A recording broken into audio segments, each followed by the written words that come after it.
Dieu est bon en tout temps. Il a mis ce chant de louange en moi. Dieu est bon en tout temps. Au sein de la vie, sa lumière jaillit. Dieu est bon. Dieu est bon en tout temps. Encore, Dieu est bon. Dieu est bon en tout temps. Il a mis ce chant de louange en moi. Dieu est bon en tout temps. Au sein de la nuit, sa lumière jaillit. Dieu est bon. Dieu est bon en tout temps.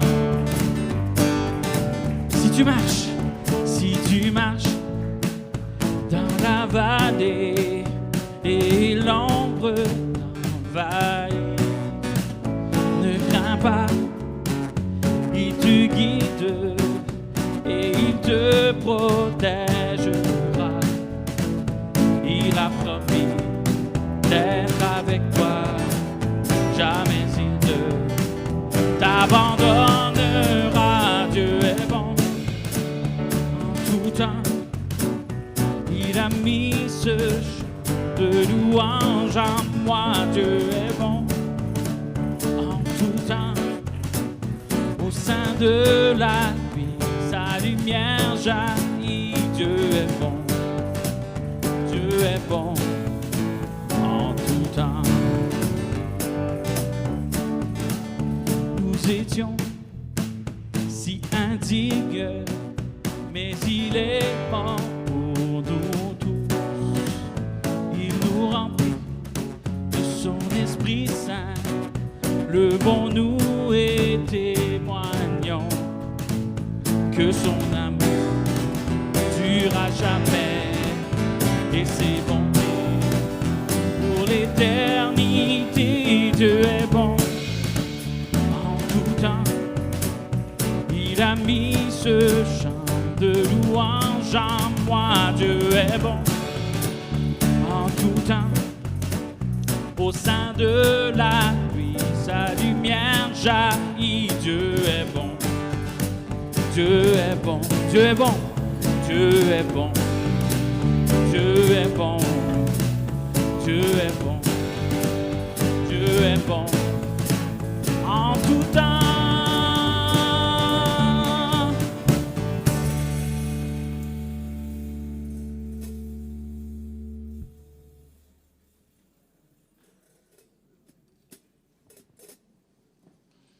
Hey, bonjour tout le monde. Alors, on s'en va dans la bonne direction.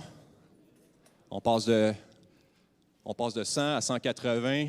Content de vous retrouver ce matin. Content de vous voir en si grand nombre. Oui, ça s'en vient.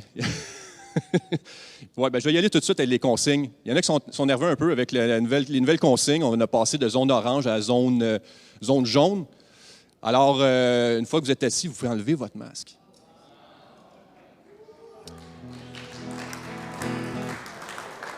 Je savais qu'il y en avait pour plusieurs, c'était pas clair, ça n'était pas pour moi non plus. Je l'ai su il y a 5 minutes. Là.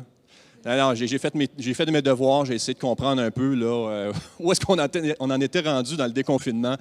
Donc, une fois assis, vous pouvez enlever votre masque et vous avez le droit de chanter avec votre masque. Avec le masque. Donc, il y a 50 ans, on entendait souvent « Assoyez-vous, levez-vous hein, », l'Église catholique, « Assoyez-vous, levez-vous ». Là, c'est « Enlevez votre masque, remettez votre masque, enlevez votre masque ». C'est ce que vous allez entendre pas mal ces temps-ci, OK? Alors, on peut chanter avec le masque et on peut enlever le masque une fois assis. Ne compliquons pas les choses, OK? Vous pouvez chanter debout ou assis. Alors vraiment, et puis je veux souhaiter bonne fête à tous les pères, à tous les papas qui sont là ce matin. Ceux qui ne sont pas là, même chose, on ne vous en veut pas. Ceux qui sont à la maison, salutations. Ceux qui sont là avec nous pour la première fois. Puis, écoutez, on a un petit quelque chose de spécial pour les pères. Alors, on m'a dit qu'il y a 60 cadeaux, 60 petites surprises qui ont été préparées. Premier arrivé, premier servi à la sortie. Donc, gardez vos places, s'il vous plaît. à la sortie, premier arrivé, premier servi, ça va être distribué par un donateur ou une donatrice anonyme. Fait que merci à la personne qui a préparé ça pour souligner la fête des pères. Alors vraiment, vous savez quoi? Je lisais cette semaine que les pères québécois sont champions dans l'engagement face à leurs enfants au Canada. C'est pas souvent qu'au Québec, on est champion dans quelque chose de positif. Excusez, je ne veux pas froisser les souverainistes. Mais il y a quand même, tu sais, souvent, quand on ouvre le journal, on lit les nouvelles, c'est des mauvaises nouvelles, c'est des statistiques qui ne sont pas très reluisantes, mais celle-là, on peut vraiment, je veux vous féliciter pour ça, les pères québécois, les pères engagés auprès des enfants. C'est une belle statistique, celle-là. Que Dieu vous bénisse, puis vraiment que le Seigneur continue à nous enseigner, à nous instruire à ce que c'est réellement un père selon son cœur. On n'est jamais rendu là. On ne peut jamais dire qu'on est arrivé. Et puis que le Seigneur continue à nous instruire dans ce sens-là, nous accorder sa sagesse, l'amour, un amour vrai, authentique pour nos femmes, nos enfants, une présence. Une présence. Puis un amour qui grandit en connaissance, on va arriver à mettre les choses dans un ordre prioritaire selon le cœur de Dieu. Hein? Parce que le péché, ce qu'il a fait dans nos vies, c'est qu'il a tout défait les priorités. Que le Seigneur nous instruise à remettre les bonnes priorités à la bonne place et puis qui vraiment nous conduise. Vous savez quoi, ce matin, je voulais vous dire, si vous sentez que vous n'êtes pas suffisant, si vous sentez ce matin que vous n'êtes pas suffisant, si vous sentez, ce que je veux dire par là, si vous sentez que vous n'êtes pas la personne que vous devriez être, vous êtes la bonne place ce matin. J'aimerais nous rappeler que nos portes sont ouvertes, pas simplement quand ça va bien, quand on a atteint certains niveaux de maturité. Non, sinon, Pasteur Jeff n'aurait pas besoin de nous enseigner. Il n'aurait pas besoin de nous enseigner sur la maturité, sur le plan de Dieu pour nos vies comme enfants rachetés par le sang de Christ. Nos portes sont grandes ouvertes et j'espère que vous vous sentez les bienvenus quand vous êtes au pire de votre condition, entre guillemets. Si vous sentez que vous n'êtes pas la personne que vous devriez être, il y a une bonne nouvelle. Dieu fait grâce aux humbles, il résiste aux orgueilleux. Dieu fait grâce aux humbles. On peut vraiment se réjouir maintenant parce que si on a ce sentiment-là, la prochaine étape, c'est qu'on tourne nos regards vers Christ. Il lui est suffisant. Lui a vécu la vie qui nous est impossible de vivre. Je vous invite vraiment à vous réjouir de ça ce matin. Et puis, on va prier ensemble. Alors, Seigneur, on est tellement reconnaissants parce que tu nous as invités à ta table. Et il n'y a pas de meilleur candidat que ceux qui se sentent justement pauvres en esprit, ceux qui sont pauvres en esprit, pour marcher avec toi. Il n'y a pas de meilleur candidat, Seigneur, que ceux qui ont tellement l'impression de ne pas avoir les moyens, la capacité. Merci parce que tu es venu nous créer, tu nous as créés en Jésus-Christ.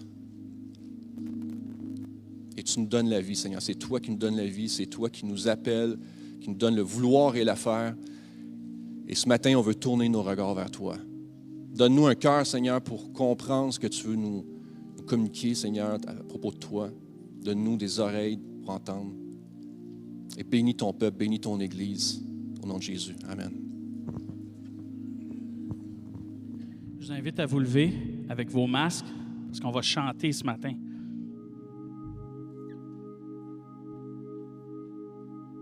Juste avant de débuter, je suis en train de faire la lecture d'un livre de la série Nine Marks sur Corporate Worship, en fait sur le culte. Puis je veux juste vous partager ce matin quelques petits extraits du livre qui m'ont énormément béni. Puis je pense que ça vaut la peine, surtout qu'on se revoit ce matin depuis longtemps, je pense que ça vaut la peine qu'on regarde ça ensemble. Ce que je vais vous lire va apparaître à l'écran. Une église locale est un groupe d'anciens parias que le roi a justifiés, amenés sous sa seigneurie et habilités à suivre sa loi de justice et d'amour. Qu'est-ce que cela veut dire pour le culte? Nous nous rassemblons en tant qu'ambassadeurs, pas en tant que consommateurs. Le but d'un service d'adoration n'est pas de divertir ou de fournir une expérience inspirante, c'est pour honorer notre roi et le faire connaître. Nous n'allons pas à l'église pour adorer. Nous adorons parce que nous sommes l'Église. Si nous considérons l'Église simplement comme un événement auquel assister, nous sommes plus susceptibles de glisser dans un état d'esprit égocentrique.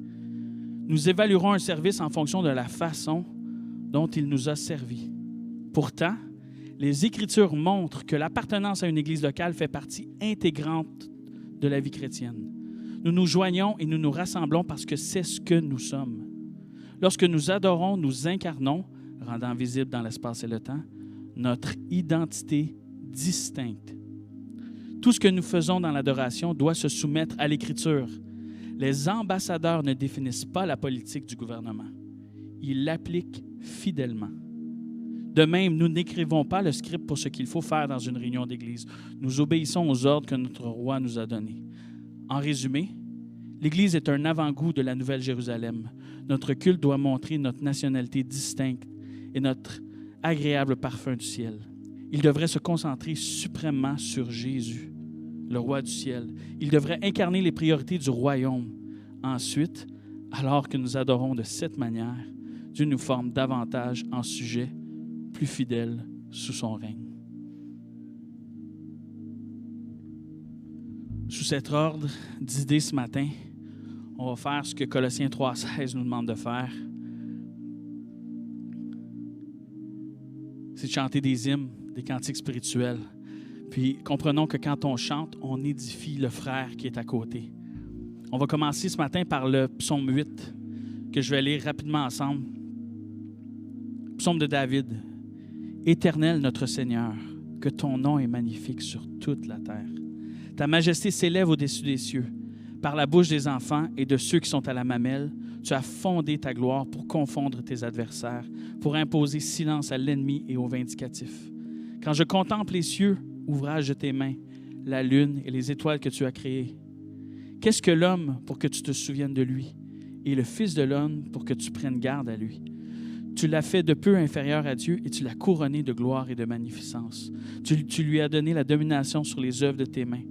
Tu as tout mis sous tes pieds, les brebis comme les bœufs et les animaux des champs, les oiseaux du ciel et les poissons de la mer, tout ce qui parcourt les sentiers des mers. Éternel, notre Seigneur, que ton nom est magnifique sur toute la terre.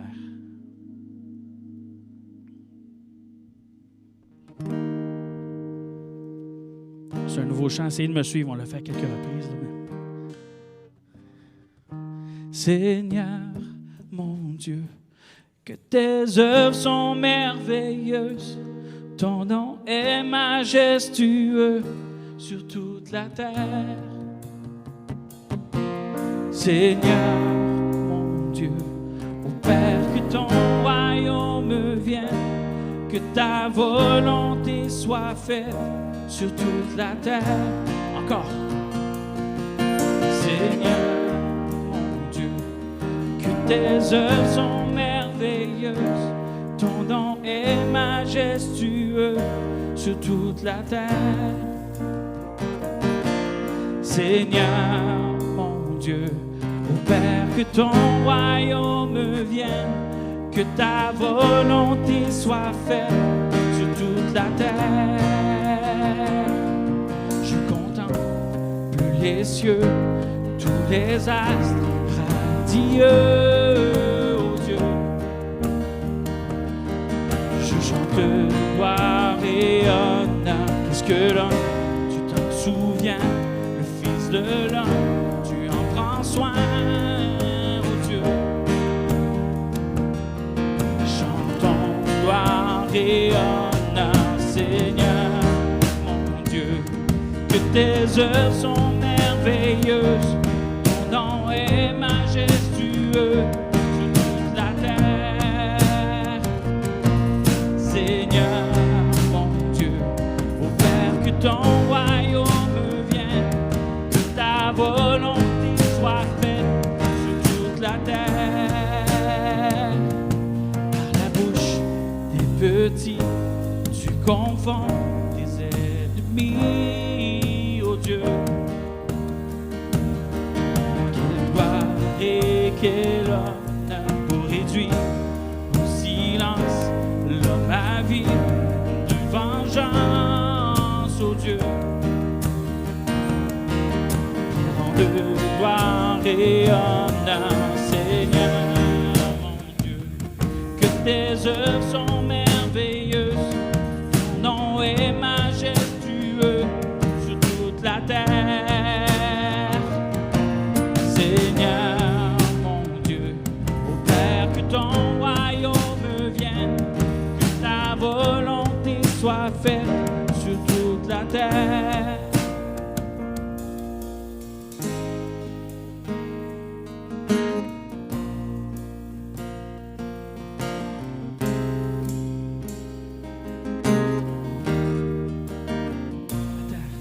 La terre est remplie de la gloire du Messie, tout genou fléchit devant l'œuvre de la croix.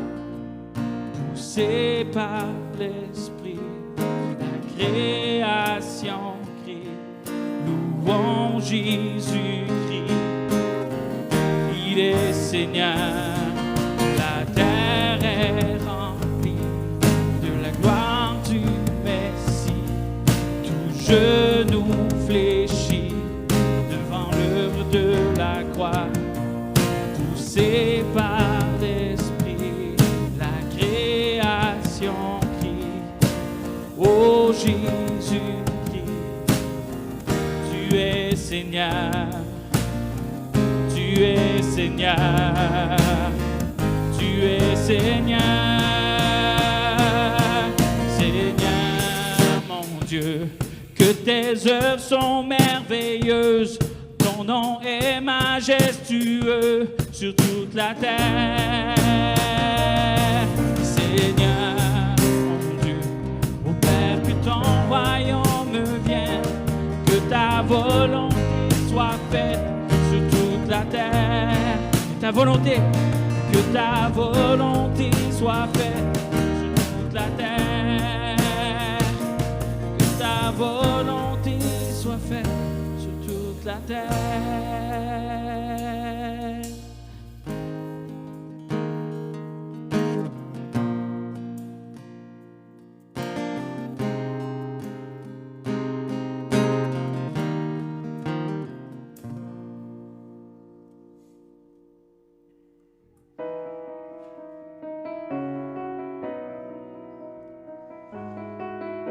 En Jésus seul est notre espoir. En Jésus seul est mon espoir. Lui, ma lumière, ma force, mon chant, pierre angulaire, solide rempart.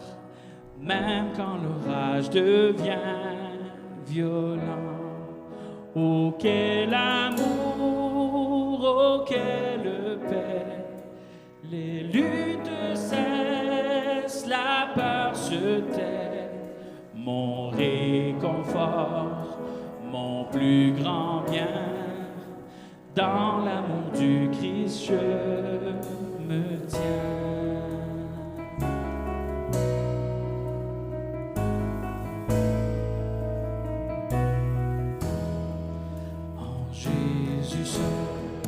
Dieu s'est fait chair dans un enfant au cœur mystère, ce don d'amour, de sainteté, haï par ceux qu'il vint sauver jusqu'à la croix, il s'est livré.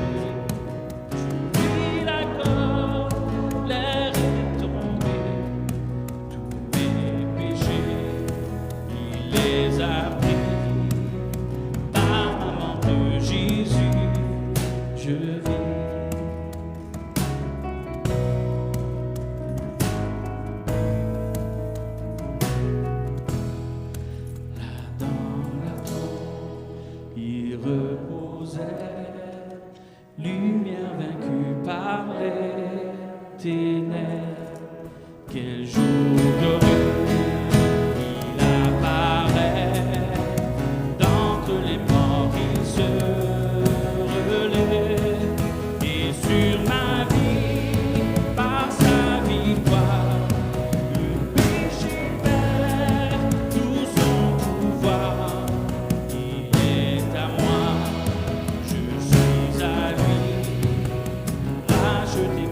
le sang du Christ.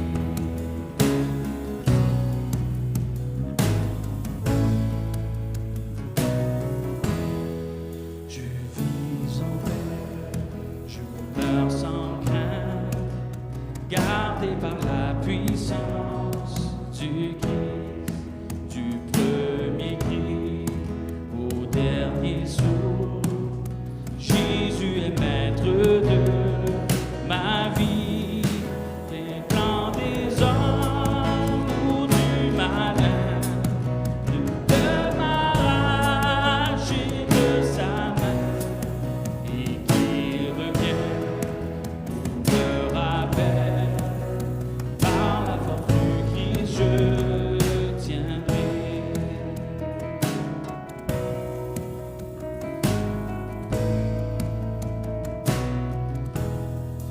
Et qui revient ou me rappelle, par la force du Christ je tiendrai.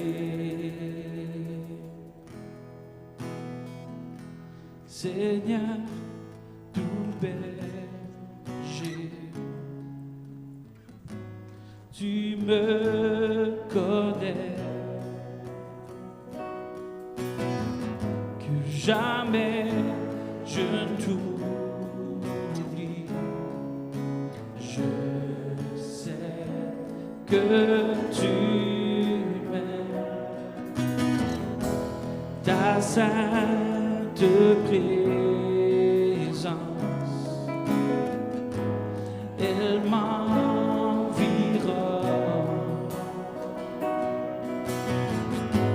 À chaque moment,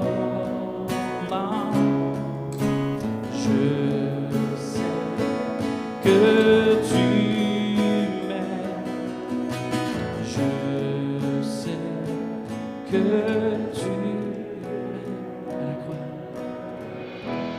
À la croix, je me prosterne, où ton sang coula pour moi. Aucun amour n'est plus grand. Tu m'as gardé sous ton aile, tu remplis les lieux très hauts, et rien ne peut nous séparer. Tu marches avec moi, tu gardes mes pas, ta main me soutient. Je sais que tu m'aimes. Je sais que tu m'aimes. À la croix je me prosterne, où ton sang coula pour moi. Aucun amour n'est plus grand. Tu m'as gardé sous ton aile, tu remplis des lieux très hauts, et rien ne peut nous séparer. Le voile déchiré ouvre le chemin, car tu as tout accompli. Le voile déchiré ouvre le chemin, car tu as tout accompli. Le voile déchiré ouvre le chemin, car tu as tout accompli. Le voile déchiré,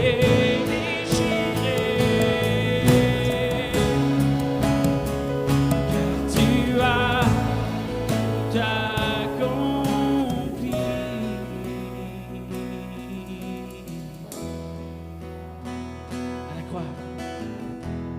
À la croix, je me prosterne, où ton sang coula pour moi.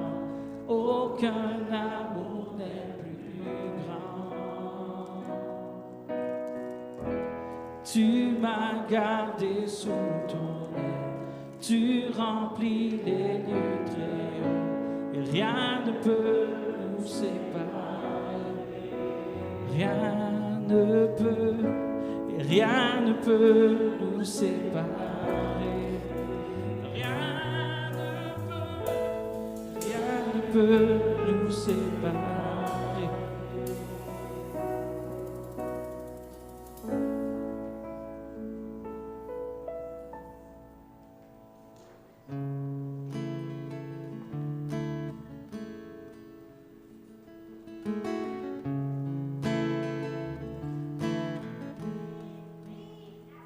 Au lever du soleil, rassasie-nous avant que le jour n'ait passé, avant que notre cœur n'oublie tes bontés. Rassasie-nous de ton amour. Au lever du soleil, rassasie-nous avant que le jour n'ait passé, avant que notre cœur n'oublie tes bontés. Rassasie-nous de ton amour.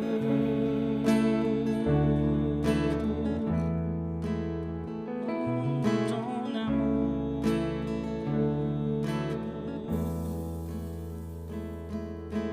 D'âge en âge, tu as été un refuge,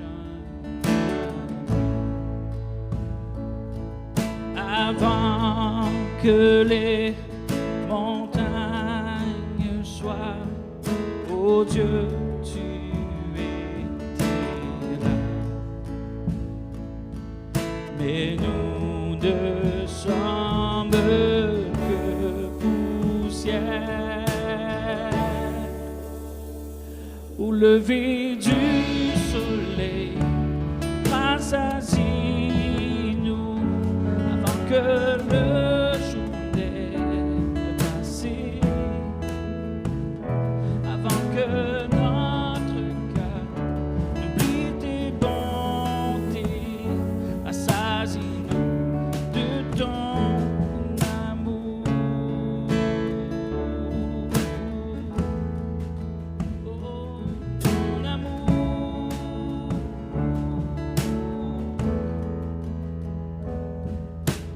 Pour nos fautes et nos péchés, Jésus fut crucifié.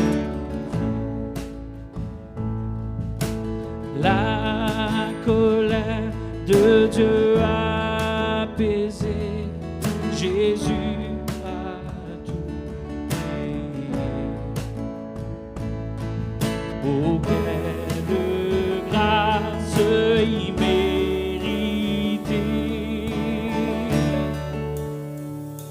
Au lever du soleil, rassasie-nous avant que le jour n'ait passé, avant que notre cœur n'oublie tes bontés. Rassasie-nous de ton amour.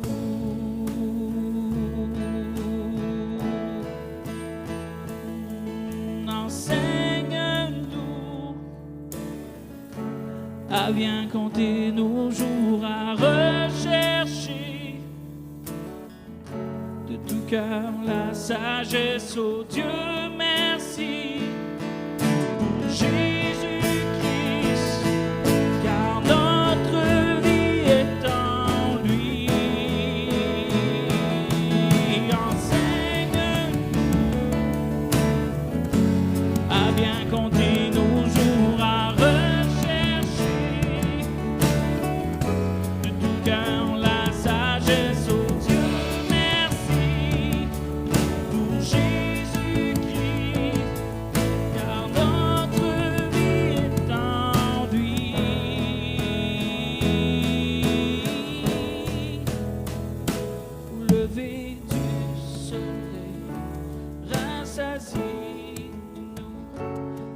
que le jour n'ait passé,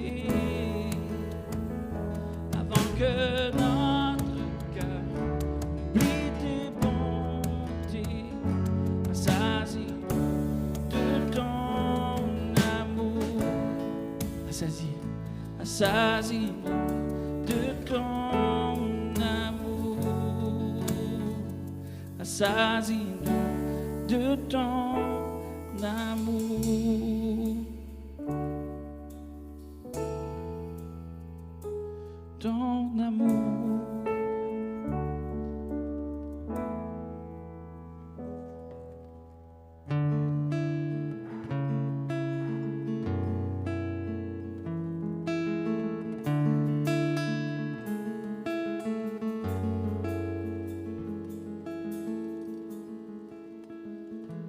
Les cieux proclament la gloire du ressuscité.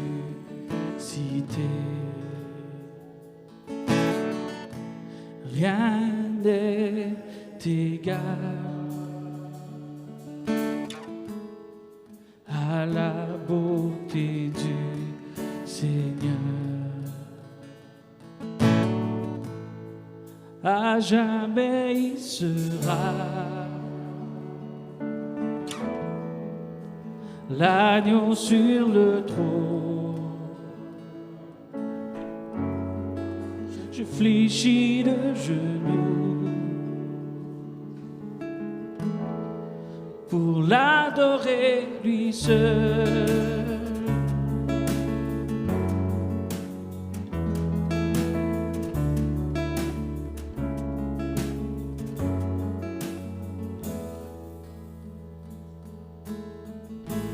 Je veux chanter la gloire du ressuscité,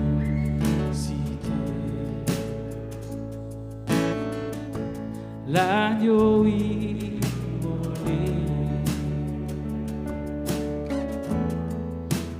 nous a rachetés pour Dieu. À jamais tu seras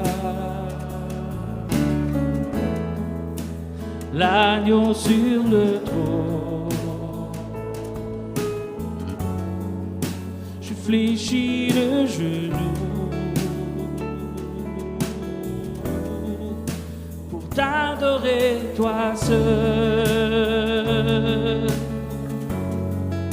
Pour t'adorer toi seul. T'adorer toi seul.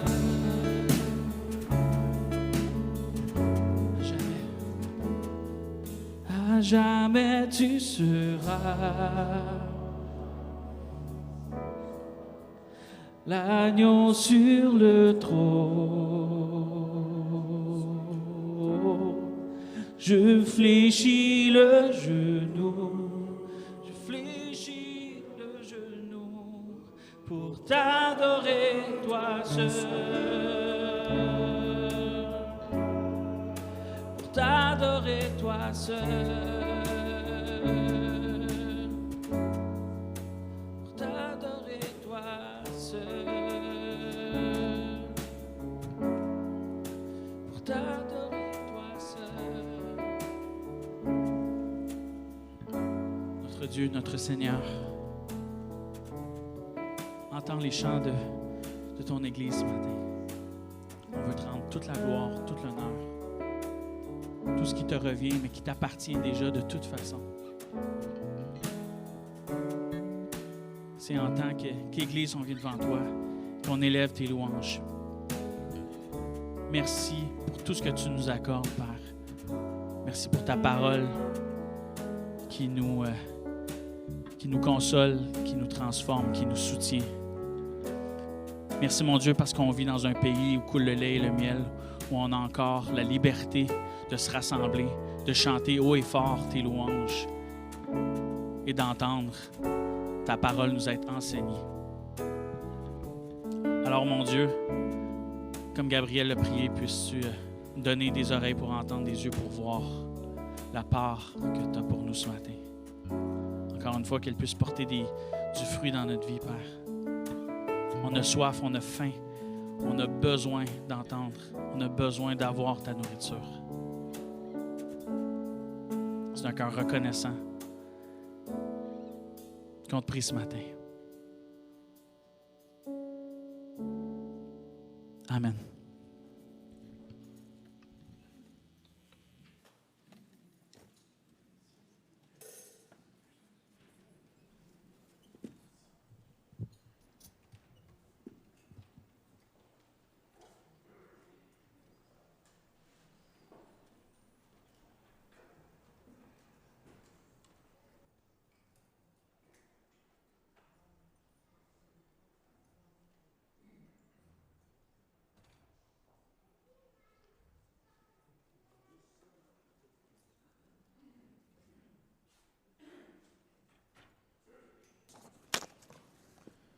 On va poursuivre encore dans l'Épître aux Hébreux.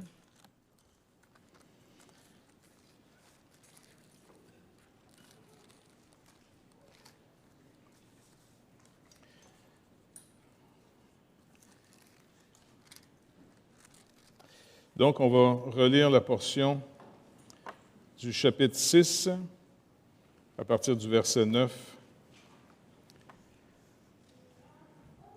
Quoique nous parlions ainsi, pour se remettre dans le contexte, ceux qui négligent un si grand salut, ceux qui vont, au fond, pas réaliser l'œuvre accomplie de Christ. Il dit, quoique nous parlions ainsi, bien-aimés, nous attendons, pour ce qui vous concerne, des choses meilleures et favorables au salut. Car Dieu n'est pas injuste. Pour oublier votre travail et l'amour que vous avez montré pour son nom, ayant rendu et rendant encore des services aux saints. Nous désirons que chacun de vous montre le même zèle pour conserver jusqu'à la fin une pleine espérance, en sorte que vous ne vous relâchiez point et que vous imitiez ceux qui, par la foi et la persévérance, héritent des promesses. Lorsque Dieu fit la promesse à Abraham, ne pouvant juger par un plus grand que lui, il jura par lui-même et dit, « Certainement, je te bénirai et je multiplierai ta postérité. » Et c'est ainsi qu'Abraham, ayant persévéré, obtint l'effet de la promesse.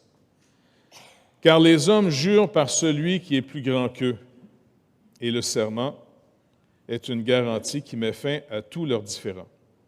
Et c'est pourquoi Dieu, voulant montrer avec plus d'évidence aux héritiers de la promesse l'immuabilité de sa résolution, intervint par un serment, afin que, par deux choses immuables, dans lesquelles il est impossible que Dieu mente, nous trouvions un puissant encouragement, nous dont le seul refuge a été de saisir l'espérance qui nous a été proposée.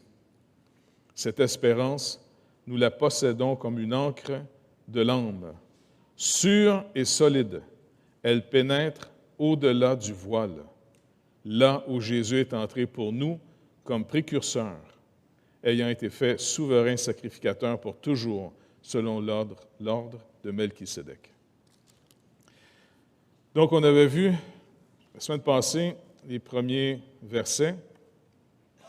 Pour aujourd'hui, continuer à développer qu'est-ce que le Seigneur entend par d'imiter ceux qui, par la foi et la persévérance, héritent les promesses. Si vous remarquez ici, il nous a donné l'exemple d'Abraham. Est-ce que vous réalisez finalement qu'Abraham est un homme qui est installé dans une vie confortable, bien organisée, dans une société très développée. Et puis, le Seigneur l'a appelé à quitter son confort et même aussi sa sécurité pour aller finalement dans un lieu qu'il ne connaissait pas. Il demeurait à Ur avant avec sa femme. Et c'était finalement une ville, même les archéologues qui ont fait des recherches dans cette ville ont découvert des choses assez fascinantes. Par exemple, qu'est-ce qui ferait la qualité d'une place plus qu'une autre? L'eau.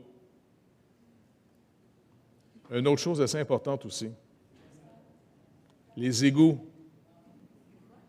Les égouts. Eh bien, c'était une ville où est-ce que les égouts étaient fermés. Peut-être ça a l'air de rien aujourd'hui, mais ça ne fait pas si longtemps que ça que les sociétés, finalement, ont réalisé que beaucoup d'infections, de maladies peuvent sortir, finalement, des égouts à ciel ouvert. Donc, il était dans une ville bien organisée, riche, prospère. Il était finalement quelqu'un qui vivait très bien sa vie. Et l'appel de Dieu de faire de lui un peuple était quand même étrange. Et puis, bon, c'était pas nécessairement monsieur entrepreneur. Quand on lit l'histoire d'Abraham, on voit que c'était quelqu'un de très, très ordinaire, pas un genre d'aventurier qui aime ça partir pour partir. Mais le Seigneur s'est organisé. C'est même son père qui l'a fait sortir. Son père s'est organisé à partir avec ses frères et puis d'aller jusqu'à Charan. Et puis de là, s'organiser. C'est un entrepreneur, son père Abraham. Mais pourtant, Dieu avait dit à Abraham, quitte ta famille. Et le Seigneur s'est arrangé que sa famille l'a amené, l'a sorti. Et là, à Charan, quand son père est mort, là, il a dit, là, quitte ta famille. OK. Fait que là, il est parti avec sa femme. Déjà là, il est parti d'une place bien organisée pour, après ça, s'installer pour faire du camping. C'est le fun de faire du camping pour les vacances. Mais pour aller rester toujours en camping, pas sûr. Et en plus, la promesse que Dieu lui a faite, c'est que je vais te multiplier. OK, d'accord, pas de problème. Mais il y a un petit problème. Madame n'est pas capable d'avoir des enfants. Moi, je ne sais pas, est-ce que vous pensez que ça aurait pu causer des petites tensions dans la vie du couple? Elle devait se sentir coupable. Pour eux autres, aller évangéliser le soir, ben, tu sais, c'était quand même agréable dans ce temps-là d'évangéliser pour faire le plan de Dieu. Mais ça ne donnait rien. Ça a donné absolument rien. Est-ce que vous réalisez que plus d'une vingtaine d'années ont passé? Au point que sa femme, je ne sais pas trop si c'est par pression ou quoi que ce soit, puis en plus, ils ont fait quelques petits voyages, une fois en Égypte, une autre fois chez Abimelech, et puis il faisait passer sa femme aux douanes pour sa sœur. Ça doit être bizarre un peu, le mari fait passer sa femme pour sa sœur. Dis que t'es ma sœur, parce que tu es tellement belle, chérie. C'est pas le temps de lui donner un compliment là, quand tu as donc là, finalement, tu sais. Donc, tu es tellement belle que s'ils te voient, eh bien, ils vont me tuer pour t'épouser. Parce que dans ce temps-là, c'était moins grave de faire un assassinat que de marier une femme mariée. Il y a toutes sortes de coutumes, hein? Et puis, finalement, le Seigneur a fait quand même une promesse assez intéressante à Abraham. Et c'est là qu'on voit l'effet quand Dieu rachète quelqu'un.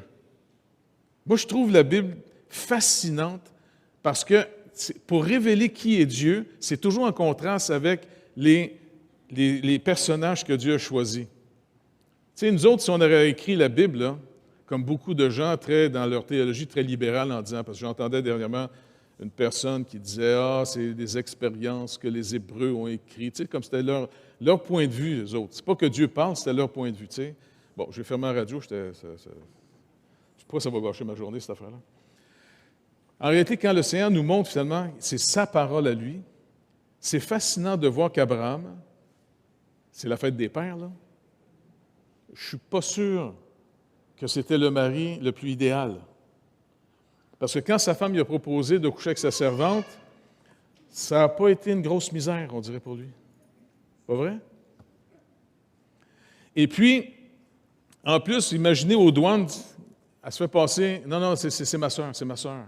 Et puis là, les gars rapportent ça à Pharaon, et on a une belle fille qui est une sœur d'un gars, et puis donc, ça veut dire qu'elle est libre. Fait que lui, finalement, c'est un collectionneur de femmes dans son harem. Il y a toutes sortes d'épais sur la planète, là, tu sais. Il y a des gens qui sont polygames. Il y en a d'autres qui sont polygames une à la fois. Ah ben? Mais lui, finalement, c'était à l'époque que le gars, finalement, la femme avait quasiment pas aucune considération, c'était quasiment comme une chose. Et il laisse aller sa femme dans le harem de Pharaon, puis il reçoit des cadeaux. Le monsieur reçoit des cadeaux. Une chance que Dieu veille sur son plan quand il appelle quelqu'un, hein? Parce qu'en plus, c'est la madame par laquelle la postérité doit venir. Je veux dire, Abraham est en train de jouer le salut mondial parce qu'il ne veut pas se faire tuer. C'est un peu normal de ne pas vouloir se faire tuer, là, tu sais. Mais bref, elle se retrouve dans le harem, mais il se passe un phénomène parce que Dieu a fait une promesse formelle à Abraham. Ceux qui vont être bons avec toi, ceux qui vont te bénir, je vais les bénir. Mais ceux qui vont... Il y a deux termes hébreux, là, tu sais, c'est traduit dans nos Bibles souvent par ceux qui vont te maudire, je les maudirai, mais en réalité, c'est ceux qui vont être méprisants envers toi, familiers envers toi, je vais les maudire. Et donc, pas Abraham, mais Pharaon va s'apercevoir que ce n'était pas sa sœur. Puis il va faire la même passe avec Abimelech une deuxième fois. Mais c'est intéressant, finalement, de réaliser que même quand, je pense que c'était Abimelech, il est frappé de maladie. Le royaume est frappé parce qu'oubliez pas, on touche à l'homme que Dieu a justifié. C'est pas qu'il est plus juste que les autres, le monsieur. Et c'est intéressant dans la Genèse que la première fois que Dieu présente le ministère du prophète, c'est quand il dit, Abimelech, tu vas appeler Abraham, tu vas y rendre sa femme. Il dit, « Oui, mais moi, je l'ai fait d'un cœur sincère. » Il me dit que c'est sa sœur. Je l'ai fait. « Oui, oui, je sais, mais je t'ai empêché de le faire pour pas que tu meurs, en d'autres mots. » Tu sais.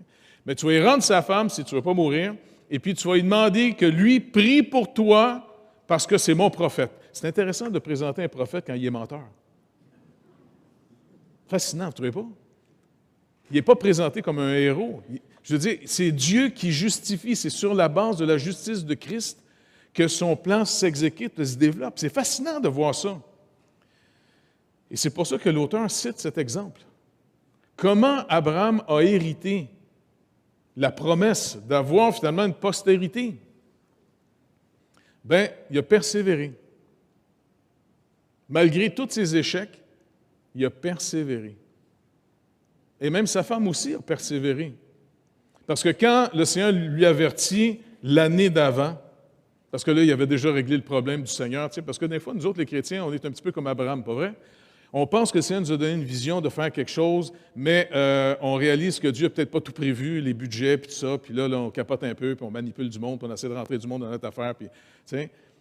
Eh bien, finalement, le Seigneur, il arrive, puis il dit, « OK, tu vas avoir ton fils. C'est réglé, c'est réglé. Regarde, bénis Ishmaël, on a réglé le problème. » Tu sais, comme dire, regarde, quand tu fais des promesses, je sais que tu n'as pas fait ton budget avant, là, mais on a réglé le problème. Non, il dit, non, il n'y a rien d'impossible pour moi. Et c'est quand même intéressant de voir Abraham, il s'est mis à terre. Il y a toutes sortes de rires dans la vie. Il y a même des rires de désespoir. Il s'est mis à rire. Ah, ben oui, c'est ça. Il dit, tu ris? Mais non! C'est un drôle de serviteur de Dieu. Je le trouve fascinant. Ouais, j'ai hâte de le rencontrer au ciel. Tu vois, c'est encore un peu de terre d'en face, tu sais. Et puis, finalement, il a dit, non, c'est avec ta femme. OK. Et quand il arrive chez eux, tu sais, je ne sais pas, je ne sais même pas s'il a osé en parler à sa femme tellement elle devait être tannée d'entendre parler de cette histoire-là de, tu sais. Et puis, il y a 3 hommes qui arrivent, dont le Seigneur. Vous vous rappelez, le Seigneur, la deuxième personne de la Trinité, venait souvent dans des théophanies. C'est pour ça que l'auteur de l'Épître aux Hébreux dit, il venait avec ses compagnons. Le Seigneur, avant, venait sous forme d'ange. Et les anges, quand ils visitent les humains, ils viennent sous forme humaine. C'est pour ça que l'auteur, ici, du livre de l'Épître aux Hébreux, va nous rappeler qu'il y a des gens qui ont déjà reçu des anges chez eux sans le savoir. Bon, je sais que vous l'avez entendu souvent celle-là, mais c'est important. Tu sais, souvent, les anges sont décrits dans la Bible comme étant des êtres en feu, parce que ça veut dire ça, chérubes, tu sais, des intenses, des enflammés, ou encore une fois, ils sont décrits avec des ailes. C'est sûr que si tu vois quelqu'un avec une paire d'ailes dans le dos, Vous n'êtes pas de la région, vous, hein? Donc, qui sait si des anges ne nous ont pas déjà visités? Parce que leur ministère, un de leurs ministères, entre autres, un des plus importants, parce que le nom ange veut dire messager. Mais ils sont aussi appelés pour être pour nous des gardes du corps, de manière surnaturelle. Ils sont là pour protéger puis garder ceux qui doivent hériter le salut. Parce qu'oubliez pas, un coup sauvé, vous êtes plus haïs que jamais par les principautés qui haïssent Dieu. Mais on est gardés. On a des gardes du corps, puis on ne s'en rend même pas compte. Mais de toute façon, ils viennent, puis ils annoncent à Abraham, n'oublie pas, l'année prochaine, ta femme va porter un enfant. Et qu'est-ce que madame fait dans sa tente? Elle se met à rire, elle, avec. Un genre de petit rire de désespoir. Ben oui, c'est ça. Y a-t-il encore des désirs, là, monsieur? C'est quand même intéressant. Je pense que tu peux m'expliquer ça plus, parce que tu es là-dedans, tu pour expliquer les... Moi, je pense que monsieur et madame, ils ne devaient plus trop se stimuler. Je ne pense pas que monsieur Abraham était plus capable de coucher avec elle, parce que la Bible nous écrit que quand madame est morte, Abraham s'est remarié avec une autre madame, madame Kétura. Et qu'est-ce qui est arrivé avec elle? Il y a eu plein d'enfants. Il y a eu des enfants qui ont fait des peuples qui sont devenus les ennemis, finalement, du peuple d'Israël après. Ça va bien? Donc, le monsieur était capable encore, mais peut-être avec madame, ça y tentait moins. Moi, j'aime ça, ces choses-là, parce que ça me montre la faiblesse, les échecs, le manquement de ceux qui marchent avec Dieu pour avoir plus de foi en Dieu que d'avoir foi en moi que ça va marcher. Pas vrai?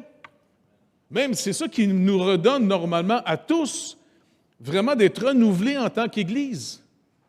Plutôt que toujours regarder si l'Église est capable. Je veux dire, combien de fois on a donné des preuves à tout le monde qu'on était des imbéciles? Pas vous autres, je le sais. Mais le Seigneur peut faire des choses avec nous parce que c'est lui qui est au milieu de nous, c'est lui qui accomplit ses promesses. Mais il y a des conditions à remplir. Ce n'est pas d'être les meilleurs, c'est de persévérer par la foi. Ceux qui ont su attendre et de persévérer ont hérité les promesses de Dieu. Abraham a eu plusieurs occasions de tout arrêter. Moi, je suis sûr que madame devait être tannée en disant « Hey, toi, là, ton plan, là, ton fameux Dieu là, qui t'a appelé, là, on n'était pas bien, nous autres, avant, à Ur. Tu m'as amené faire du camping depuis des années. Tu ne m'as même pas donné une vraie maison. » Et puis, on l'a visité, cette région-là, hein, en Israël. C'est sec en citron. Hein? C'est pas... nous autres, au Québec, on a l'habitude de voir bien du verre. Bien, dans cette région-là, du verre, quand ça pousse, ça ne dure pas longtemps. Puis je me demandais, souvent, quand je regardais la région, coudonc, les chefs mangeaient quoi? Ils devaient chiquer une coupe de gravelle un peu partout. Là, Mais il a persévéré, malgré tous ces échecs. Et Paul, lui, va nous rappeler un autre angle de l'histoire qui est vraiment intéressante. Quand le Seigneur lui a rappelé qu'il était pour avoir un enfant, il n'est pas arrivé cet enfant-là comme Jésus est arrivé par la Vierge. En d'autres mots, il a dû passer une belle soirée avec madame. Il dit, chérie, on va faire l'œuvre de Dieu ce soir. Encore! Oui, le Seigneur me dit que c'était pour être... Oui, le Seigneur t'a dit. OK. Et puis, ils ont couché ensemble. Et je ne sais pas quand est-ce que ça a dû prendre un mois ou deux. Là. Combien de temps ça vous prend là, de réaliser que vous êtes enceinte, mesdames? Quelques semaines? Le lendemain. Tu as su le lendemain que tu étais enceinte? Et boy!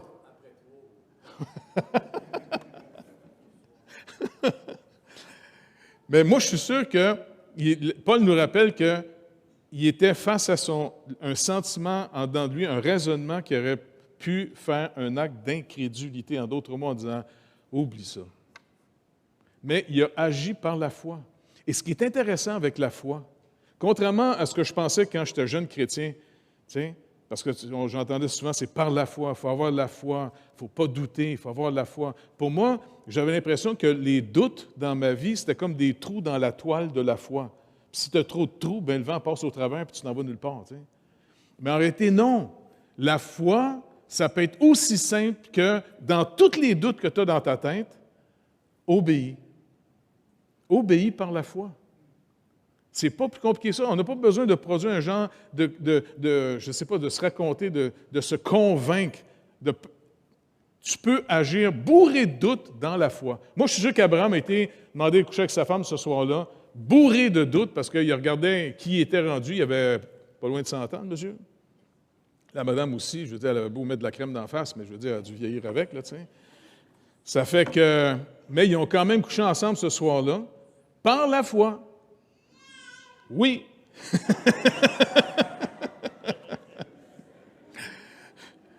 Et le Seigneur a béni. Et ça a fait un petit poutre. Et moi, je trouve que c'est vraiment encourageant parce que marcher avec le Seigneur, il faut faire attention de ne pas marcher dans l'idéal qu'on s'est fait de marcher avec le Seigneur. Les Écritures vont continuellement nous ramener la réalité, mais faites attention de trop lire les Écritures dans votre idéal. Combien de fois on entend parler des personnages bibliques comme étant des gens quasiment pas normaux, là, tu sais? Ils sont d'une normalité. Moi, je suis sûr qu'on aurait été déçus de rencontrer Abraham et Sarah. Ou encore Isaac. Isaac, ce n'était pas monsieur très inspirant. Il n'était pas juste devenu aveugle physiquement, il était pas mal aveugle spirituellement avec, hein, monsieur. Mais c'est pas grave, Dieu l'a appelé. Et il nous a dit, l'auteur va nous rappeler, parce que le but, c'est la foi. Il nous a rappelé qu'Isaac, il a manifesté sa foi en Dieu à un moment donné dans sa vie. Quand? Quand son fils le plus vieux, qui aimait tant, a pogné les nerfs parce qu'il a appris que son père avait béni Jacob à la place de lui. Il dit, « T'en as pas une autre bénédiction? » Il dit, « Non. Non, il n'y en aura pas d'autre. Je l'ai donné. » Et là, il a tenu par la foi. Et c'est comme s'il a ressaisi cette parole qu'il avait négligée toute sa vie, que c'était le plus petit qui était pour être béni et que le plus vieux était pour être soumis au plus petit. Vous vous rappelez? C'est comme ça que ça a commencé, avant même que ces enfants-là soient nés. Par la foi. La foi vient de ce que j'entends. Ce que j'entends vient de la parole de Christ. Et si on obéit sur sa parole par la foi, c'est pour ça qu'il y a dans des circonstances, des fois, qui peuvent être difficiles humainement. Je ne sais pas, quelqu'un vous a fait du tort.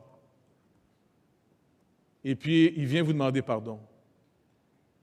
Dans la parole, il dit, si ton frère vient te demander pardon, pardonne-le. Ça peut être dur des fois. Ça peut être très difficile. Mais faites-le pas en pensant qu'il faut que je sois honnête avec moi-même. Tu sais, là, c'est le genre de philosophie bizarre là, qui dit non, il faut que je sois honnête avec moi-même. Il y a même du monde aujourd'hui qui vont se séparer facilement dans leur couple en disant non, il faut que je sois honnête avec moi-même, tu ne m'intéresses plus. Bien, tu dis écoute, renie-toi, puis on continue. C'est tout. Parce que finalement, les rendez-vous que Dieu nous fixe sont toujours dans un temps d'épreuve. L'auteur nous a rappelé que Jésus, qui d'origine, il est lui-même le Fils unique de Dieu, quoi qu'il fût Fils, quand il s'est incarné en être humain, il a appris l'obéissance. C'est quand même intéressant que Dieu fait homme, en humain, lui-même a dû apprendre l'obéissance, puis par les circonstances très précises définies, par les choses qu'il a souffertes. C'est par les épreuves, par les injustices. Moi, je suis sûr que dans son village, Jésus, quand il est revenu à Nazareth, il a dû se faire niaiser par les jeunes de son village. Selon la prophétie biblique, il devait naître de la Vierge. Combien de gens croyaient les Écritures à propos de Jésus? Souvent, les gens, quand il y avait des contestations publiques avec Jésus, il y a une fois, les scribes, les pharisiens avaient déjà dit à Jésus, « Non, nous, on connaît notre Père. » C'est une manière de l'humilier. Parce qu'n'oubliez pas, selon les Écritures, il faut qu'ils disent clairement que Joseph, c'est son père adoptif. Il vient, puis Marie a dû dire elle-même, « Non, je l'ai eu par le Saint-Esprit. » C'est la seule femme au monde qui a pu dire ça. Moi, je suis sûr que Jésus a dû être humilié en tant qu'enfant, de grandir finalement dans une forme de rejet. Mais il s'attache aux Écritures ou il s'attache à la réputation qu'on lui donne. Nous, on a un choix à faire. On suit le Seigneur ou on cherche la gloire des hommes? Jésus a rappelé finalement à Nicodème qu'il n'était pas capable de croire. Pourtant, Nicodème était vraiment un homme spécial, très gentil. Et je suis sûr qu'il savait que Jésus était exceptionnellement un homme pas normal. Il dit, personne ne peut faire ce que tu fais à moins que Dieu soit avec toi. Et c'est là que Jésus rappelait à Nicodème, à moins que tu naisses de nouveau, tu ne le verras pas, le royaume de Dieu. Et Nicodème n'osait pas suivre le Seigneur publiquement. Puis Jésus le rappelle pourquoi. Parce que si vous cherchez la gloire des hommes, vous ne pourrez pas marcher avec Dieu. Parce que vous risquez d'avoir la moquerie. Puis même au Québec, de plus en plus, si vous dites que vous êtes chrétien et que vous croyez même dire le mot Jésus, tu sais, dire qu'on croit en Dieu, c'est assez général. Puis ça, mais dire non, moi je crois en Jésus-Christ. Et vous voyez la face en avant de vous changer? Mais rappelez-vous quelque chose d'encourageant. La face en avant de vous est temporaire. La face de Dieu, elle, est permanente. Polycarpe, avant de se faire tuer à cause de sa foi en Jésus-Christ, le gars, le général de la place, essaie de dire, écoute, au moins, égard à ton vieil âge, tu sais, renie Jésus, puis ça va être réglé. T'en veux dire, gars, fais juste renier Jésus, puis jure par la fortune de César, puis ça va être réglé, tu vas chez vous, tu sais. Puis il avait quasiment compassion du vieux monsieur. Et lui, il le regarde en disant, non. Il dit, oui, parce que moi, écoute, je peux te brûler, hein. Moi, là, je peux te faire souffrir, puis tu vas me brûler, là. Il dit, écoute, le feu par lequel tu vas me brûler, là, ça va être temporaire. Le feu dans lequel tu t'envoies, il est éternel. C'est quand même intéressant quand tu évangélises de même, hein? Tu laisses un message assez clair avant de partir.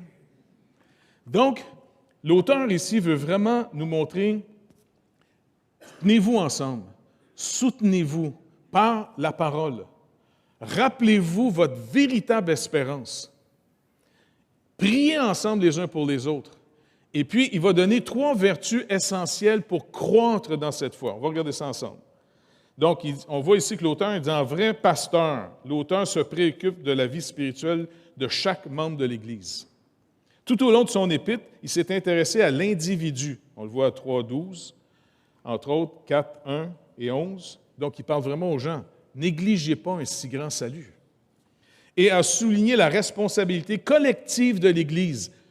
Ça compte d'être ensemble. Oui, on a passé une année là, d'être loin les uns des autres, quoi qu'on pouvait s'appeler, puis il y a des gens qui ont quand même fait des efforts par Zoom, tout ça. Là. Mais de développer notre vie communautaire, c'est essentiel parce que ça produit une influence positive dans nos vies.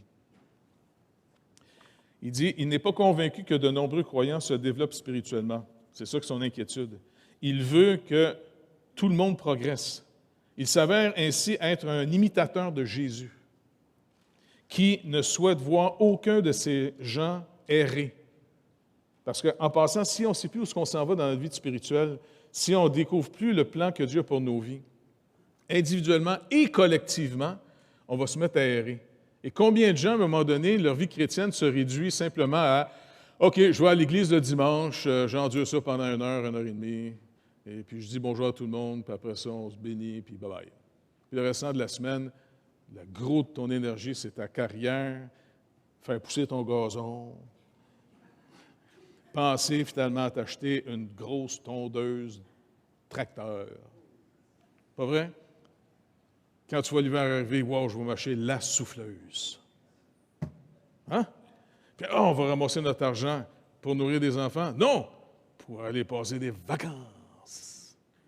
Pour se faire accraire qu'on est heureux. Puis on va mettre ça sur Facebook pour faire capoter les autres.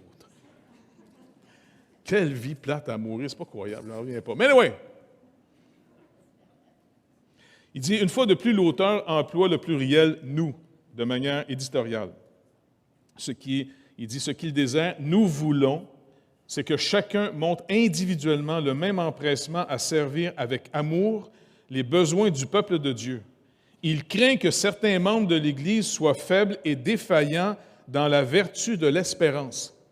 Je vous dis, c'est vraiment important. Si on perd de vue notre espérance, faute d'espoir, vous vous rappelez ce que les Proverbes disent, je pense que c'est dans le Proverbe 19, je ne suis pas sûr, là. Faute de vision, faute de paroles qui révèlent, le peuple devient sans discipline. Si le matin, quand tu te lèves, tu ne sais plus pourquoi tu te lèves, tu n'as plus de but dans cette vie, inévitablement, la perversité va commencer à revenir dans ta vie. Parce que tu vas retrouver ce que la chair recherche, une impression de vie. Tu cherches des stimulations et tu vas le faire souvent même au détriment des autres. Par contre, si à chaque jour, ensemble, individuellement, on se rappelle la véritable espérance qui nous attend, alors quand tu vois le but, tu sais comment t'organiser entre le but à atteindre et où tu es aujourd'hui. Mais si tu n'as plus de but, tu es retourné dans les ténèbres. Et inévitablement, dans les ténèbres, ton imagination fonctionne. Et la passivité, même les gens du monde se le disent, ça. Vous vous rappelez ce qu'ils disent sur la passivité? La passivité, c'est la mère de quoi? De tous les vices. La passivité fait que tu t'ennuies tellement qu'on n'est pas fait pour ne pas avoir un but dans la vie. On est fait pour vivre quelque chose. On est fait pour un défi.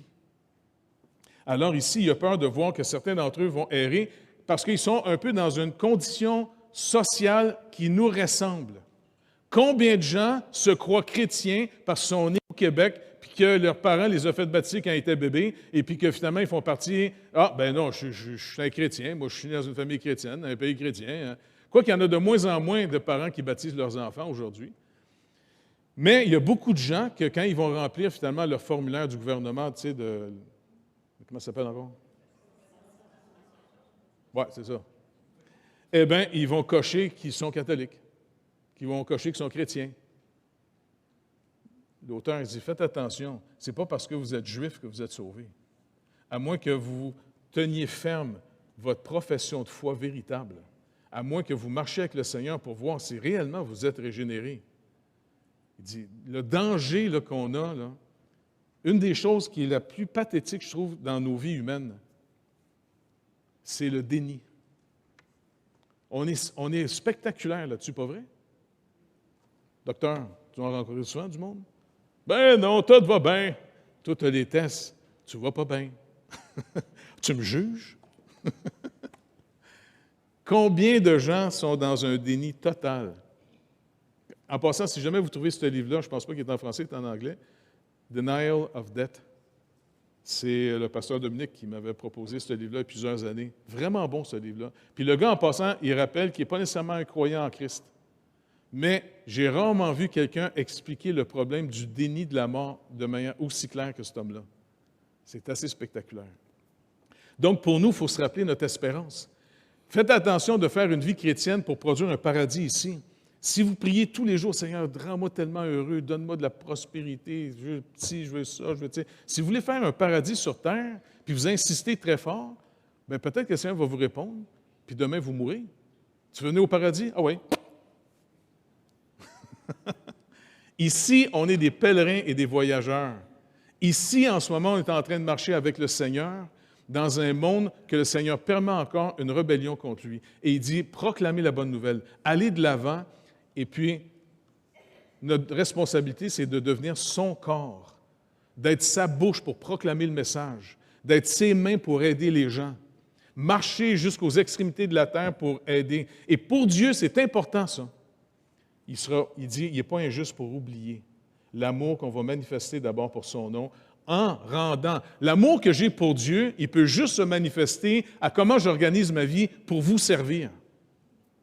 Je ne peux pas juste dire « j'aime Dieu, j'aime Dieu, j'aime Dieu tout seul chez nous, j'aime Dieu, j'aime Dieu ». Le Seigneur dit « si tu m'aimes, pourquoi tu ne t'occupes pas de mon peuple? Parce que ce n'est pas toi. » Non, non, mon ami. À toutes les fois que tu auras nourri le plus petit de mes frères, c'est moi que tu as nourri. On a le don de déconnecter finalement de ce que les Écritures nous enseignent. Le seul moyen de marcher avec Dieu, c'est de marcher dans la vérité, car il est lui-même dans la vérité. On ne le fera pas marcher dans nos illusions. On est spectaculaire pour s'illusionner une vie, s'en inventer une, et que finalement, ça peut nous perdre toute la gang. Donc, le Seigneur dit, non, non, il y a 3 vertus que tu dois garder pour pouvoir marcher avec moi. 3 choses que tu dois voir, la santé de 3 vertus. La foi, l'espérance et l'amour. C'est 3 choses. C'est comme un trépied. Si tu veux que ton trépied se tienne, là, tu ne peux pas y enlever une patte, hein? Si tu y enlèves une patte, c'est pas grave, c'est un cri de joie. D'accord. Ça fait que 3 vertus essentielles pour marcher avec le Seigneur. Dans Hébreux 6, 10, 12, il dit, l'auteur présente que c'est l'amour, l'espérance et la foi. Et en passant, c'est souvent mentionné dans le Nouveau Testament. Puis j'ai sorti plein de passages qui en parlent pour voir comment c'est enseigné. On va juste les lire. Regarde bien. Vous êtes prêts, les gars, en haut? OK, ils sont prêts. Romains 5, 1 à 5. Étant donc justifiés par la foi, nous avons la paix avec Dieu par notre Seigneur Jésus-Christ, à qui nous devons d'avoir eu par la foi accès à cette grâce, et dans laquelle nous demeurons fermes et nous nous glorifions dans l'espérance de la gloire de Dieu. Bien plus, nous nous glorifions même des afflictions. Ça, il faut vraiment comprendre le message, hein? Parce que c'est assez rare que quelqu'un dise « Hey, je suis dans, je chenouk par-dessus la tête en ce moment. Quelle joie! » On a parlé un peu tout à l'heure. Puis... non, je ne sais pas, moi, si j'apprends que ça va mal dans ma vie, bibliquement, Jacques, il dit « Réjouis-toi », c'est un sujet de joie complète. Ah, ça a-tu de l'air que je suis content?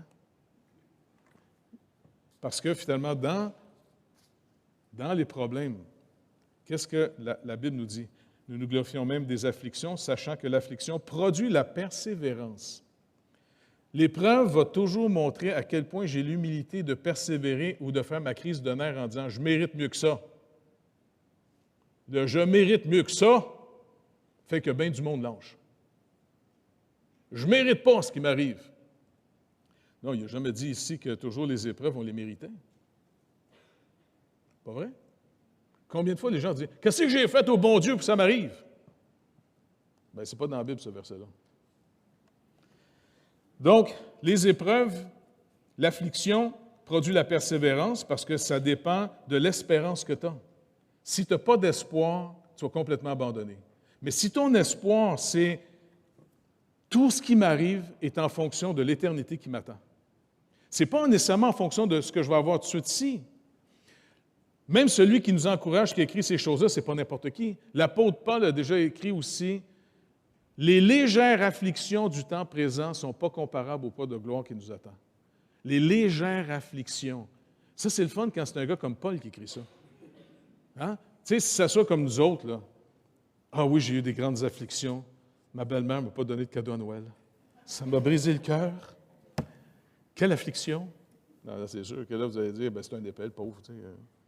Mais tu sais, si l'apôtre prêcherait ici, l'apôtre Paul, là, ça serait un monsieur avec toutes sortes de marques dans le visage.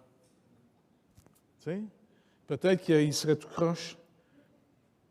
Monsieur, ça vient de où les marques que vous avez d'en face de même?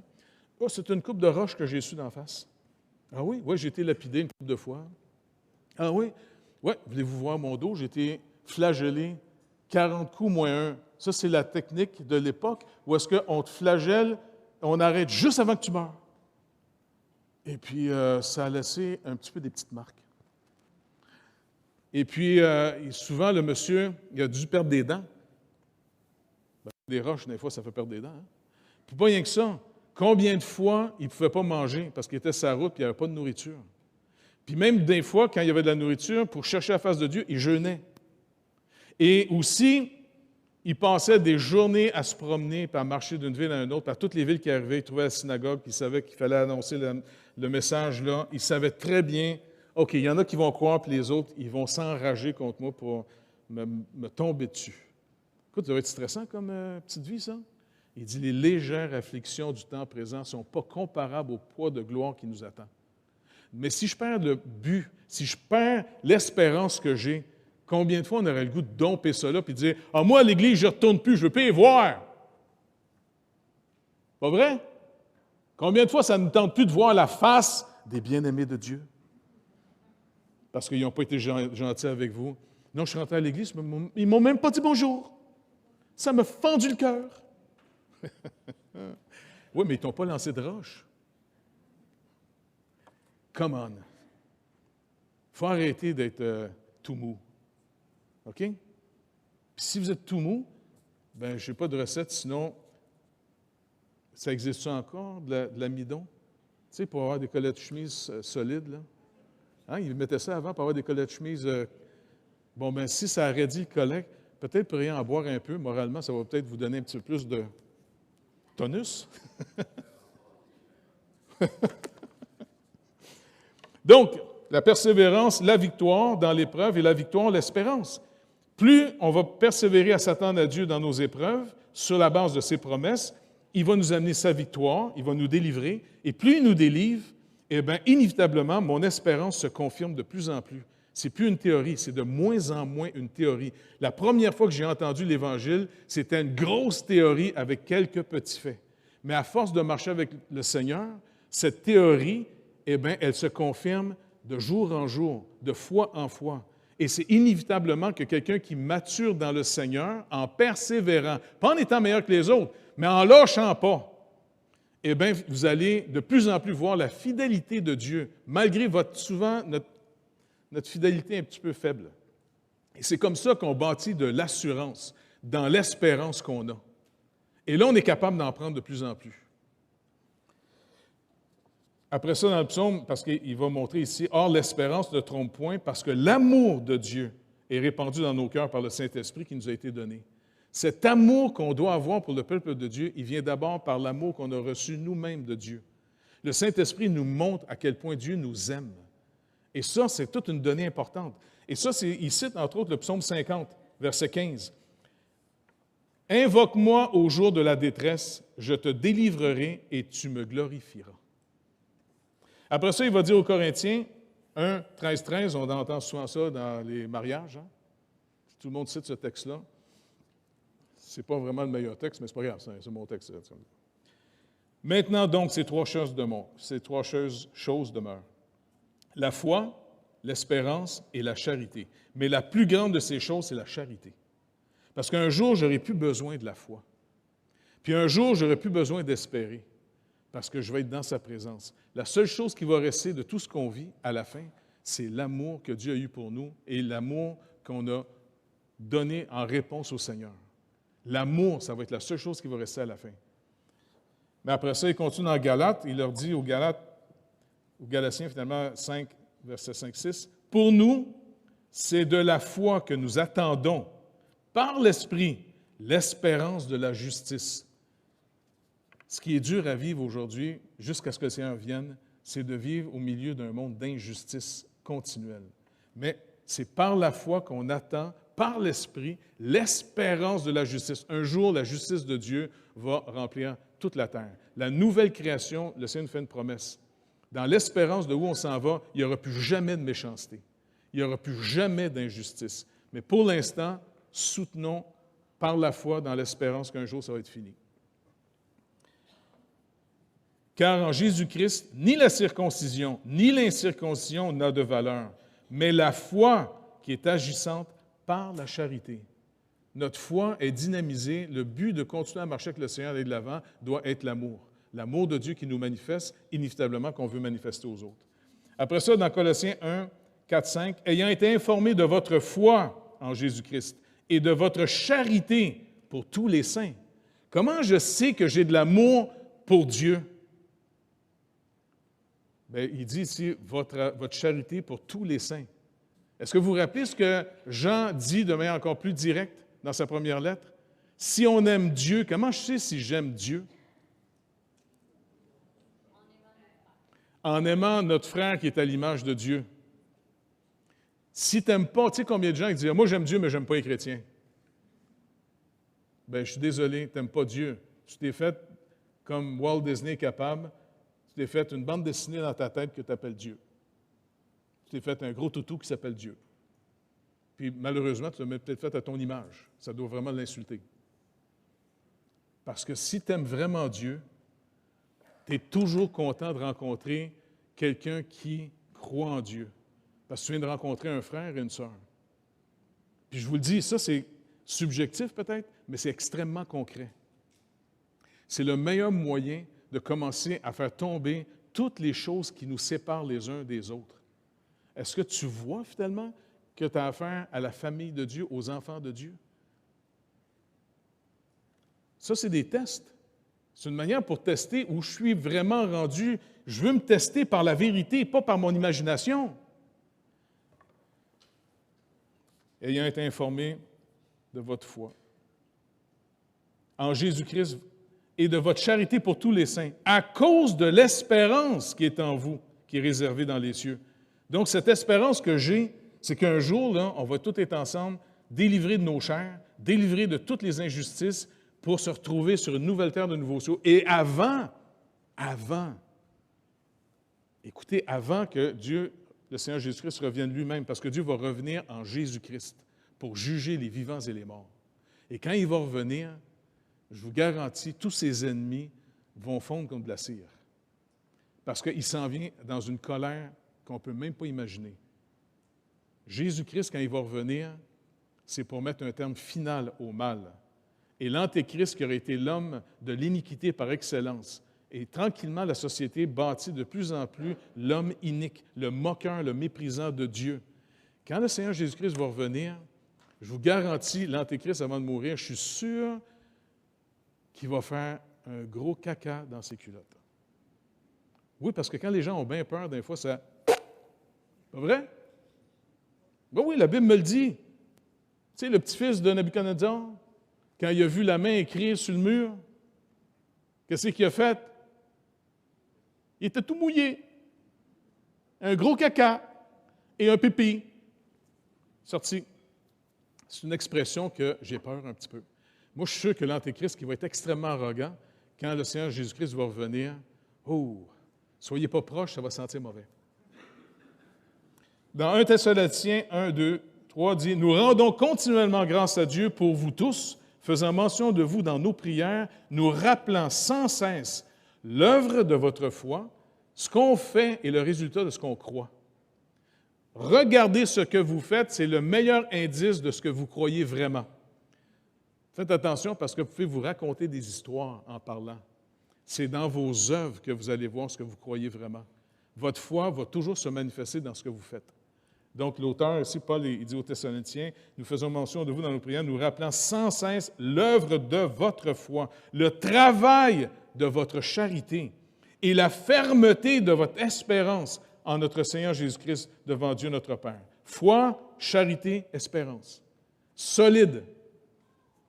Au chapitre 5, verset 8 de la même épée, dit « Mais nous qui sommes du jour dans un monde de ténèbres, soyons sobres, ayant revêtu la cuirasse de la foi, de la charité, et ayant pour casque l'espérance du salut. » Foi, charité, espérance encore.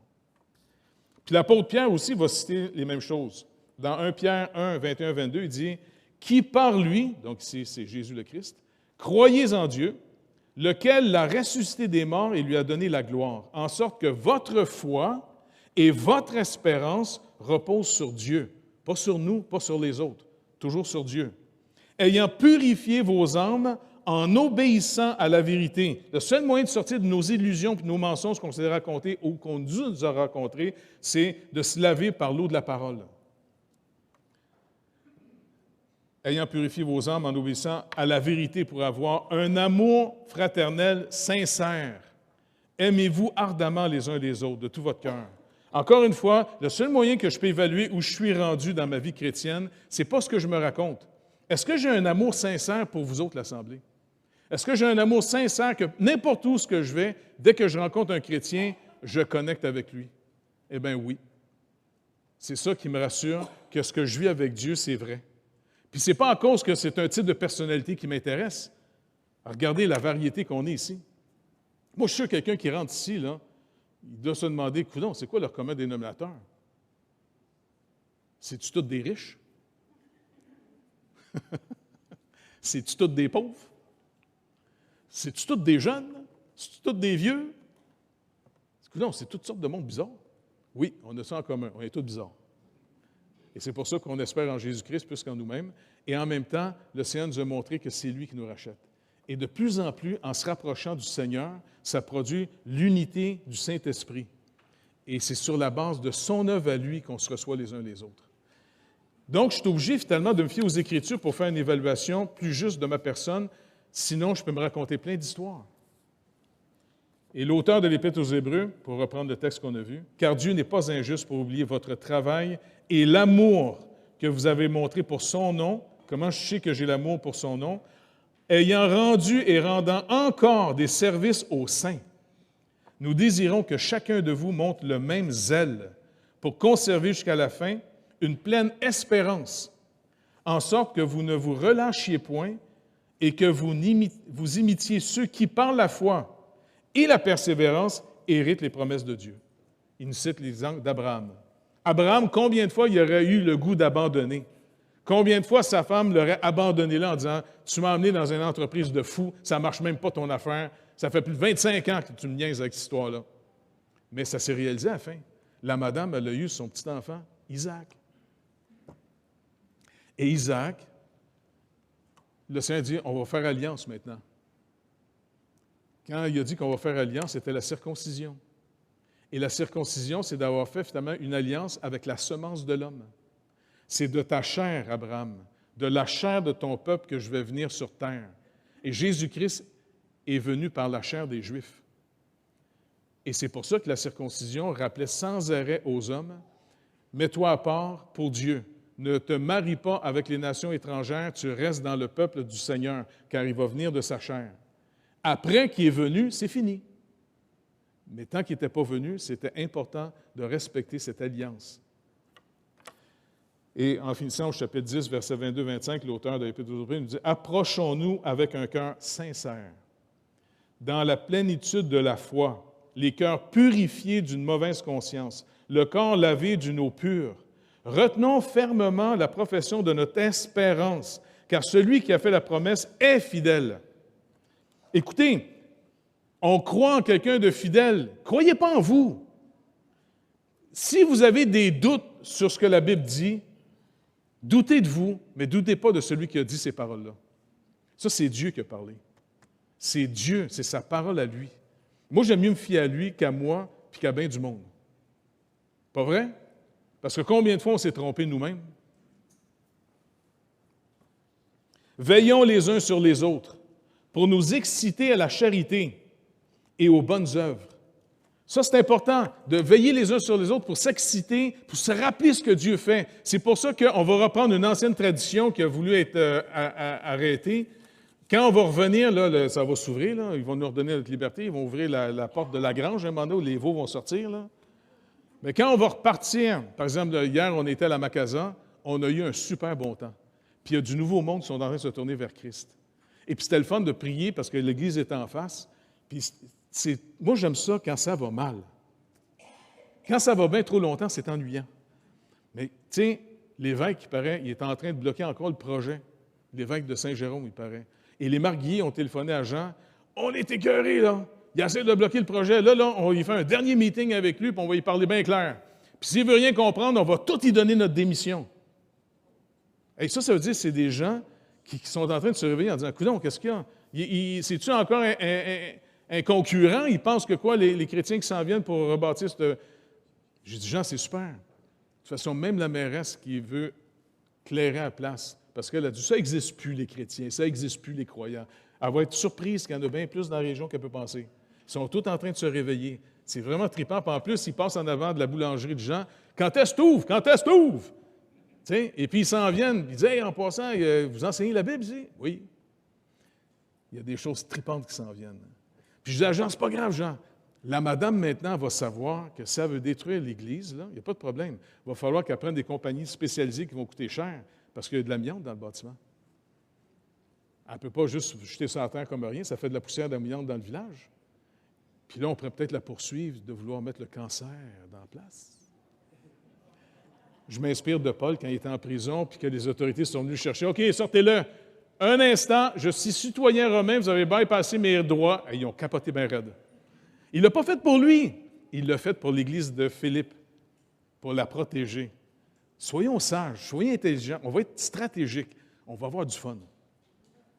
Donc, s'exciter aux œuvres bonnes, de voir comment le Seigneur a transformé le village de Tiverny quand il nous a amenés là. On va là aujourd'hui, c'est plus le même village. Tu te rappelles, Papy, tu étais venu. Quand tu es venu dans le village, là, Papy, finalement, leur a donné une couple de messages. Tu leur as parlé. L'impact qu'il y a eu dans le village était incroyable. Il m'en reparle jusqu'à aujourd'hui. Oui, tu leur as dit, hey, tu sais, puis vraiment comment s'organiser, se mettre. Et aujourd'hui, ce village-là a changé de mentalité. Ils croient dans l'agriculture maintenant. Ils sont en train de s'investir pour sortir de leur misère. Et on demande au Seigneur sans arrêt, aide-nous à savoir bien aider, parce que c'est facile, mal aider. Tu sais, on ne veut pas en faire des dépendants de nous autres, on veut les rendre autonomes et qu'ils viennent nous rejoindre dans l'œuvre Et c'est ce qui est en train d'arriver. Il y a des bonnes choses qui sont en train de se produire. C'est trop trippant. C'est pas le temps de prendre votre retraite du Seigneur, là. Prenez 2-3 cafés de plus le matin s'il faut, c'est pas grave. Come on! Il y a des bonnes affaires qui arrivent. Pas, ah non, mais je suis pas assez allumé. C'est pas grave. Tiens-toi à côté de quelqu'un d'allumé, il va t'allumer. Si tu tiens avec des gars éteints dans l'assemblée, tu leur dis, écoute, je ne peux pas me permettre de tenir avec toi. Je ne suis pas assez allumé pour t'allumer. Tu es tellement éteint, tu es humide même. Ils vont me tenir avec ceux qui sont allumés, ils vont me remettre le feu de ce que Dieu est en train de faire et ça va être trop trippant. Et c'est comme ça qu'on marche dans l'œuvre de Dieu. Moi, je capote sur l'œuvre de Dieu. Pas vrai? Mon père me disait tout le temps quand j'étais petit, « Ah, toi là, tant que tu es passionné, tu fais les choses. Dès que tu es passionné, tu tombes tout cela. » C'est vrai. C'est pour ça que je demande au Seigneur, garde-moi en feu. Même si ça me brûle, garde-moi en feu pareil. Parce que je sais que dès que j'ai plus de vision, je deviens comme une grosse patate chaude qui s'écrase. Ça ne me tente pas. Ça me tente de rester toujours dans ce qui est vrai dans cette vie. Puis même quand j'étais petit, avant que mon père se convertisse, il me disait, non, il faut que tu continues à aller à l'école. Pourquoi, père, je vais aller à l'école? Non, parce que tu vas avoir une bonne job plus tard. Puis tu vas pouvoir t'acheter des choses. Alors, comment pas? Le but de la vie, c'est de s'acheter des choses. C'est donc plate. Moi, je travaille à l'hôpital de Sacré-Cœur, je vois plein de vieux attachés dans des lits qui me disent « Petit gars, détache-moi de là! » Parce que ça, c'est le terminus. Qu'il y ait de l'argent ou non, là, tu finis attaché, ça ne me tente pas pantoute. Il doit y avoir une autre manière de vivre. Ah, il dit « C'est déjà bon, avoir une bonne job. » OK. Mais le Seigneur m'a sauvé pour me montrer qu'il y avait quelque chose de bien mieux qu'avoir une bonne job. C'est béni. On remet ça au Seigneur? On demande que tout le monde soit en feu? De toute façon, on a des extincteurs si jamais le bâtiment se met à prendre. Ce n'est pas grave. Seigneur, on te remercie de ce que tu nous as invités à ton œuvre. Mais d'abord, ça commence toujours par toi. L'amour que tu nous manifestes, Saint-Esprit de Dieu, l'amour que tu verses dans nos cœurs, l'amour de Dieu, qui d'abord va se manifester les uns envers les autres, car c'est de ton amour qu'on apprend à s'aimer. Et tu dis un amour sincère. Seigneur, merci énormément pour tout ce que tu fais. Seigneur, tu ne nous as pas emmenés dans tous ces projets-là depuis plus de 40 ans maintenant parce qu'on était les plus simples, les plus merveilleux. Seigneur Dieu, on a osé te croire. Et tu nous as amenés continuellement dans toutes sortes de tes projets, ce qui nous a allumés encore plus, ce qui nous donne le pouvoir. Quand on témoigne de toi, Seigneur Dieu, on parle d'un Dieu vrai et vivant. On ne parle pas juste de pensée positive, là. On parle de toi, Seigneur Jésus. Et tu peux nous utiliser même si on n'a pas les compétences au point de départ. Seigneur, s'il vous plaît, que tout le monde soit allumé de ta vision, que tout le monde, Seigneur Dieu, puisse être renouvelé de ta joie, de marcher avec toi dans ta victoire, car notre espérance, elle est sûre et certaine. Alors, merci d'avance, Père, au nom de Jésus. Amen. Désolé, j'ai pris trop de temps.